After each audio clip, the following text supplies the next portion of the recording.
What did I do with my quadcopter? Oh, it's up there. It's so quiet I forgot where I put it. Hello. This video is kind of a continuation of my testing with CleanFlight on very small quads, doing GPS hold and seeing how well they perform. So what I have here is a Diatone ET200 frame, and this is a fairly new one. I think, at least I only saw it on Banggood about a month and a half ago or something like that, and I put it on my watch list for when it arrived, so I got it pretty much as soon as it was available on Banggood at least. And I've recycled most of the components off the Diatone switchblade frame. I never really liked this one very much. It's quite heavy, but this frame here, at least as you are supposed to put it together out of the box, would be about 39 grams apparently. So it's very, very light. It's more, at least, well, I haven't crashed it yet, but it should be stronger in a crash than the other one as well. And I've built it, recycling all the components from the switchblade. So there's the ESCs under there, nice and small, very, very compact. That's the 4 ESCs altogether. On the top, under the bottom of the top plate, is the flight controller, so that's a Flip 32. And on top here, this is a new component that I didn't have last time. It's a GPS module, but it's one that it's not an active antenna, so it's a lot more streamlined. It's a lot flatter and thinner than the other one, and it weighs about 3/4 as much as well. It doesn't seem to have quite as good GPS reception as the other one does, but for the purposes of GPS hold and return to home, it works just fine. And on here we have the NRF24L01. That's just sort of tacked on there with a little piece of foam tape, which I just put it on there temporarily actually to begin with, but this foam tape is, I'm continuously impressed with how well it sticks. I never trusted it at first, but it's I've changed my mind a lot on that. It sticks on there pretty well. So that's just sitting on there like that. So the point of this, these standoffs, by the way, are not the ones from the kit. The ones from the kit are 25mm standoffs, so they're only about as tall as there. But these are 37mm ones that I changed from another kit that I had.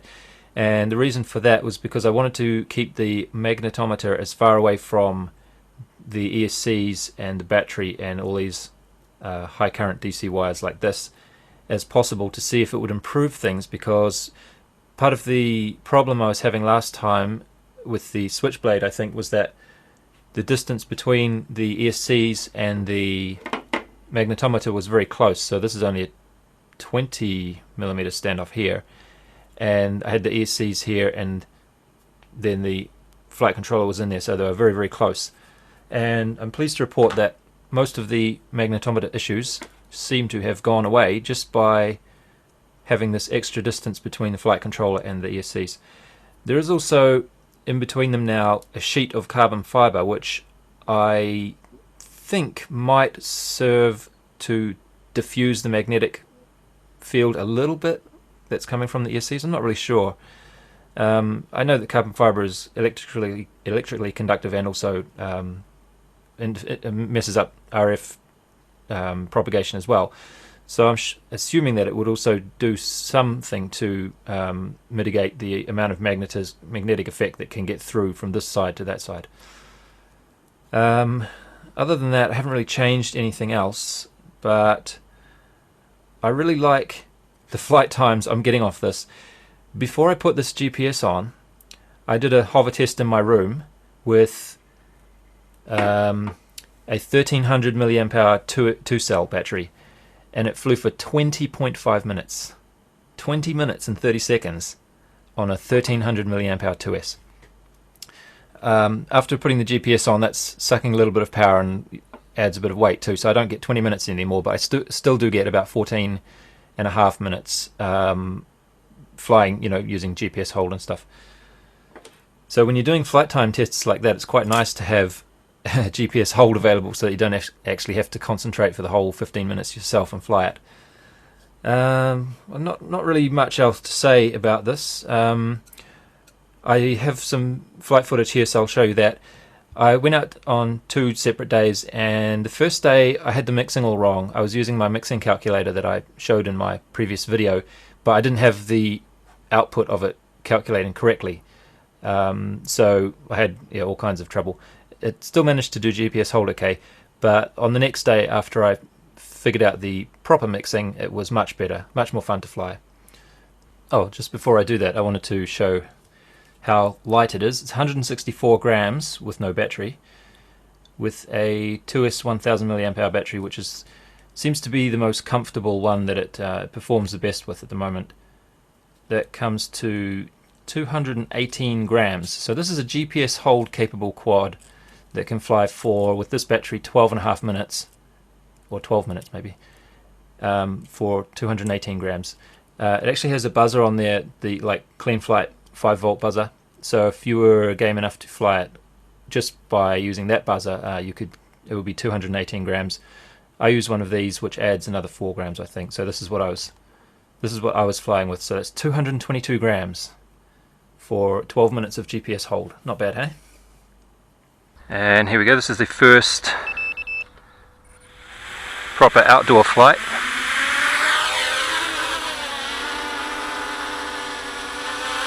It's nice and quiet. There's like no wind at all at the moment. And this is a 1000 mAh 2-cell.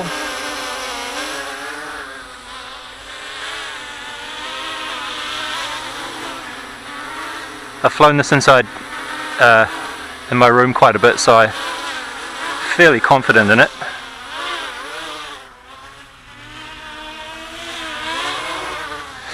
I don't like that climb though. When you punch the throttle, it sort of wobbles in the pitch direction. Yeah, it pitches forward quite a bit. Anyway, let's try a little GPS hold there.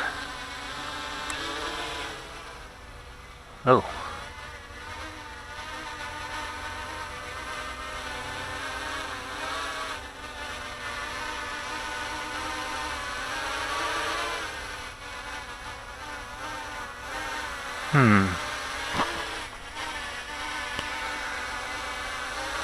It's not really the greatest with altitude control, is it? I noticed it was a little bit more stable with the heavy battery though, so I'll try that next. But as far as GPS holding, it's working alright.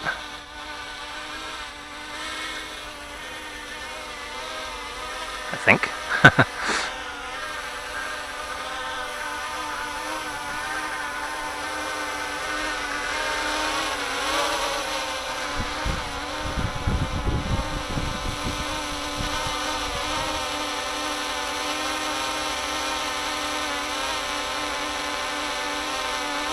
Seems to have settled down a bit.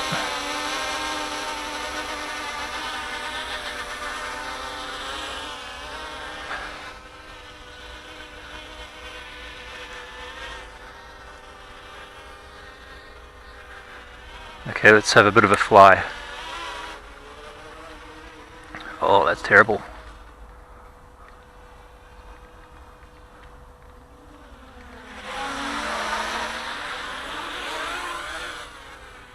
Oh, that's pretty bad.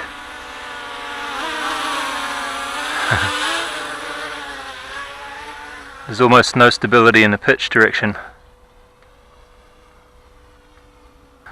Okay, we have a 1300 mAh 2-cell. Oh.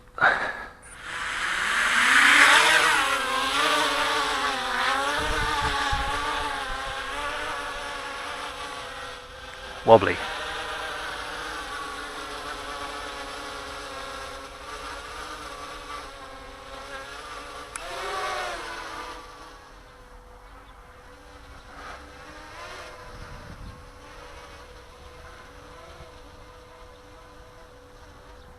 Wow.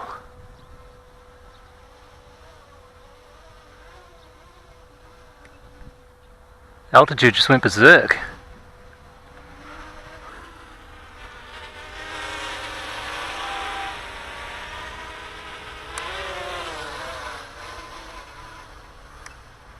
Fuck.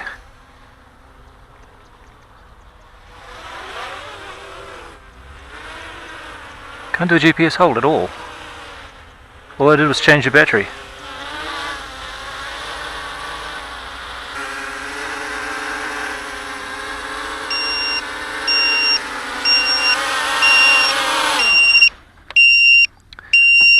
$14.21. 14.20. I think I might have seen what the problem was there. This motor was vibrating a lot. I mean, this whole arm, I think.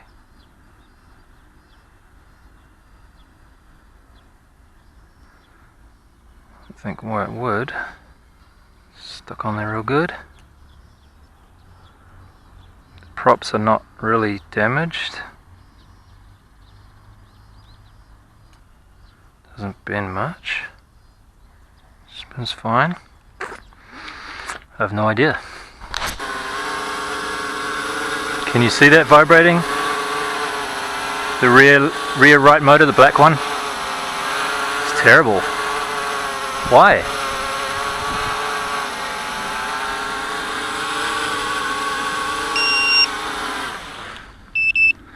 Okay, second day of testing now. I've changed the mixing, so hopefully things will be a lot smoother.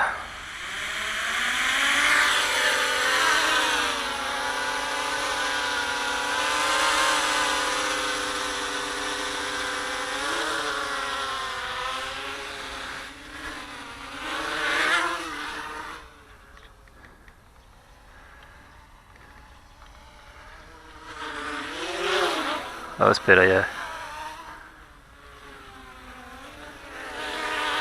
It's actually fun to fly now.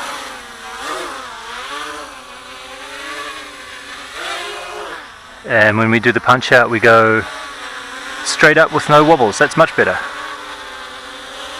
Okay, so I think my my mixing calculator has the correct values now. Let's try a GPS hold there. Right about there.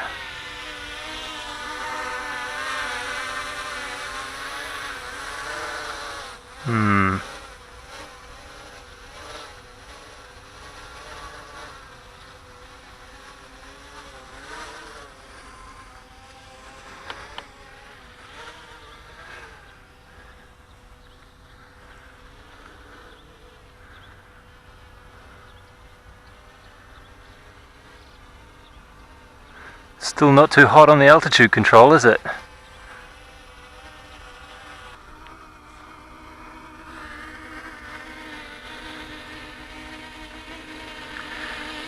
Sometimes it can really behave itself when it wants to, like right now.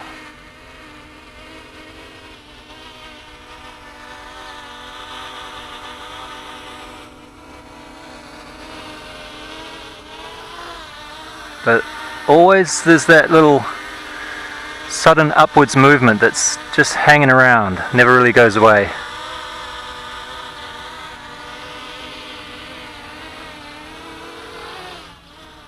Like that.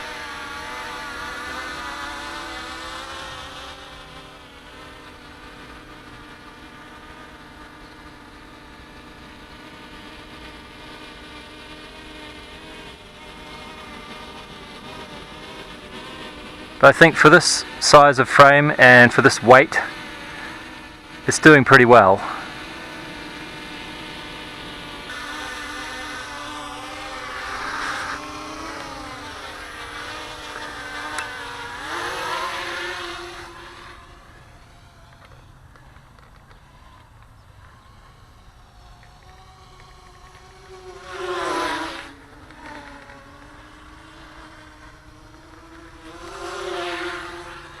Ah, zippy. It's very agile.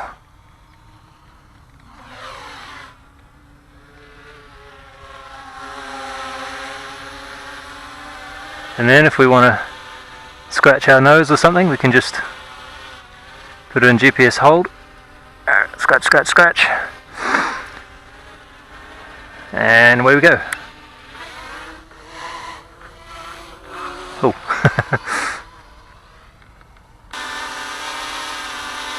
Well, I think that's about as good as we're going to get it. The rear right motor is still vibrating though.